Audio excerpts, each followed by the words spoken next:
Welcome back to Cardinal Sports Weekly. I'm your host, Ethan Jennings, and here's what happened in SVSU athletics this week. The SVSU women's basketball team picked up a win and a loss to keep their overall record this season at 500. On Thursday, the Cardinals took down Davenport 78-47. Megan McCullough and Alicia Jones led Saginaw Valley State in scoring, combining for 38 points, McCullough with 20 and Jones with 18. Ava Locklear picked up yet another double-double with 17 points and 13 rebounds. On Saturday, SVSU fell to Grand Valley State 93-56. Once again, McCullough and Jones led the way with 16 and 13 points respectively, with Locklear following close behind with 12. However, the day was not without success as the Cardinals clinched a berth for the GLIAC tournament following a Davenport loss. They are still alive for the 7th seed if Michigan Tech loses both next week and SVSU wins both of their home games this week, Thursday at 5:30 against Lake Superior State, and Saturday at 1 against Ferris State for Senior Day. The SVSU men's basketball team also split their games this week. On Thursday, the Cardinals got a come-from-behind victory against Davenport. SVSU trailed 48-40 at halftime but ended up winning 81-79. Toodle Seal put on a show, recording a double-double, scoring a career-high 36 points along with 10 rebounds. He shot 52.17% from the floor in that game. Bryson Huckabee was the Cardinals' only other double-digit scorer, going 3 for 5 from deep and scoring 14. Against Grand Valley State on Saturday, SVSU fell 76-68. Seal led the Cardinals again with 22, while Huckabee and Tristan Nichols followed with 17 and 12 respectively.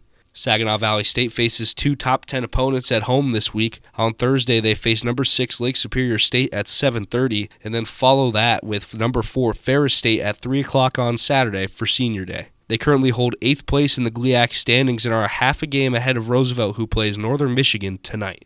The 2025 Cardinals softball team made their debut in Georgia over the weekend. First, they faced Georgia College and State, splitting the doubleheader. They lost Game 1 2-1. The first run of this new season was scored by Alana Kimball off a triple by Emma Helvey. Macy Ireland turned in a solid performance in the circle, going 6 innings, giving up 2 runs on 3 hits, while striking out 13. Game 2 was the Cardinals' first win of the season as they came from behind to win in extra innings. Olivia Elliott hit a 2-run home run in the second. SVSU did not score again until the 7th inning, where they scored 4 to force extra innings. Maya Purdy singled in the 8th and picked up an RBI when Emily Schmeltz scored the game-winning run for SVSU. The final score was 7-6. SVSU then lost 2 close games the next day against 11th-ranked North Georgia, 16-14 and 4-3. Purdy and Lilia Sherman both recorded home runs in Game 1, while Jenna Morse took one deep to left center for a grand slam. In Game 2, Elliott had her second home run of the season. Ireland once again had a good game, giving up just 4 hits and 4 runs while striking out 10. SVSU out-hit their opponent in all 3 losses, but was out-hit in their 1 win. The Cardinals will spend spring break in Florida, starting with 2 games against Bridgeport on March 1st. SVSU baseball traveled to Missouri this week to take on Maryville for a 4-game series. Games 3 and 4 of the series are happening today. On Sunday, the Cardinals swept the doubleheader, winning 6-2 and 2-1. In Game 1, Jack Decker got the start on the mound, going 6 innings, giving up 1 run on 3 hits while striking out 10. Aaron Bess, Buck Snabs, and Jordan Lewis all had multi-hit games for the Cardinals. Bess also recorded a home run. In Game 2, Ryan Jarvis and Austin Cicerone had 2 hits each. Jarvis also had the only 2 RBI of the game for the Cardinals. J.J. Arbini got the win on the mound for SVSU, striking out 4 and giving up just 2 hits and 1 run. SVSU will head to Ohio for the start of spring break for a 4-game series with Cedarville on Friday and Saturday. The SVSU swim and dive teams competed in the GLIAC Championships in Holland this weekend. Both teams finished in 5th place overall at the meet.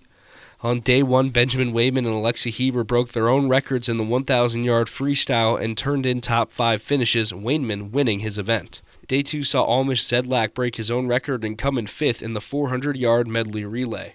On Day 3, Alvaro Rodriguez set a record and took 2nd in the 200-yard butterfly. Him, Wayman, Heber, and Logan Fox also all made D2B cut times during the day. On the final day, Wayman and Heber both made D2B cut times again, setting a record in the mile. Both relay teams also made D2B cut times, with the men taking 4th and the women taking 5th. The swim and dive teams are now waiting to hear if they were selected to compete in the NCAA D2 Championships in Indianapolis from March 11th to 15th. The SVSU track and field teams hosted the SVSU Tune-Up on Friday and picked up 5 event victories. Cardinal freshmen Xavier Santiago and Sawyer Malloy tied for first in the high jump, both clearing 2.12 meters. On the track, Matthew Canales won the 800 while Nick Bozarth won the 3K. For the women, Trinity Greer won the 400 with a time of 57.04 seconds. This upcoming weekend, SVSU will host the GLIAC Championships at the Ryder Center Fieldhouse.